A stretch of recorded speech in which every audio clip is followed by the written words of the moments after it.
ऐसे करने लगा तो अश्रु की धारा बहना शुरू हो गया। तो अश्रु की धारा के बाद उसके बाद साधना जब भी करूं तो मन ऐसा निकल करके सीधा जो है कि ब्रह्म रंग से एकदम निराकार में आनंद में डूब जाए मन। तो ऐसी कीर्तन की महिमा है कि अगर सच्चे मन से कीर्तन करेंगे तो साक्षात जो बाबा का जो शरीर से जैसे चमेली का और खुशबू आती है उस तरह का आना शुरू हो जाता है। और सहस्त्रार चक्र पर ऐसे विद्यमान होते हैं बाबा जैसे कि साक्षात रूप से सामने आ गए हैं। वह अवस्था अभी भी होती है। आप जहाँ भी निर्जन वन हो, जैसे फॉरेस्ट एरिया हो, वहाँ पर अगर आप कीर्तन करेंगे तो बहुत ही आनंद आता है। जैसे चौपाल का वो जगह था, वो नन मार्गी लोग भी कीर्तन कर रहे थे, वो सब समाधि में चले गए थे। वो 90 की बात है।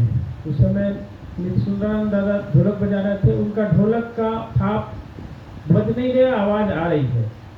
तो ऐसे देव योनि आ जाते हैं, पहाड़ों में बहुत है देव योनि।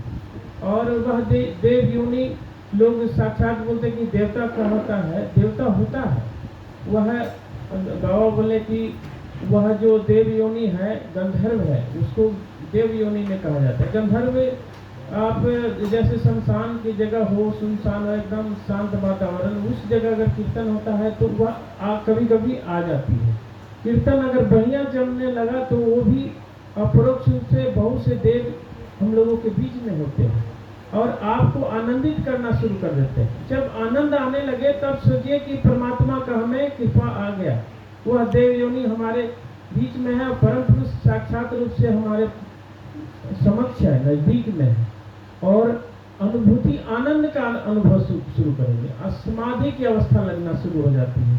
और गजब दूसरे टाइप की खुशबू, चमेली, चंपा, इस तरह की जो खुशबू है वह भी मिलना शुरू हो जाता है। तो ये लगता है कि नहीं, हमारे समक्ष में हमारे आराध्य हमारे बीच में ही है। तो वह साक्षी सत्ता है जो परमात्मा है, जो हम लोगों के साथ में। तो कीर्तन की कभी भी अगर सुयोग हो तो उसको विचलित नहीं होने देना चाहिए। सब मिल करके कीर्तन करना चाहिए और सभी लोग को आना चाहिए कीर्तन में हर समय। और सहस्त्रार चक्र में मन को रख करके त्रिपुटी मुक्त त्रिवेणी इसको बोलते हैं। हीरा, पिंगला और सिसुना, यहाँ मुक्त त्रिवेणी में हाथ समर्पण की भाव होना चाहिए पूरा।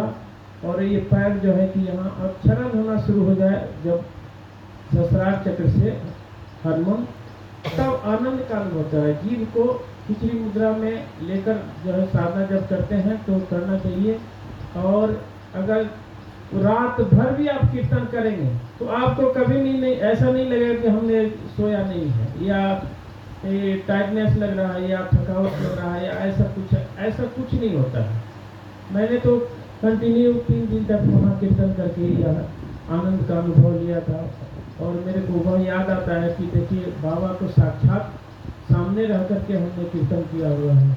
तो वह भाव हमारे को उस मन में आता है कि जब हमने सामने बाबा को अगर दर्शन किया हो और कीर्तन किया हो तो अब वही भाव अभी भी कभी कभी मन में आता है तो बड़ा आनंद आता है।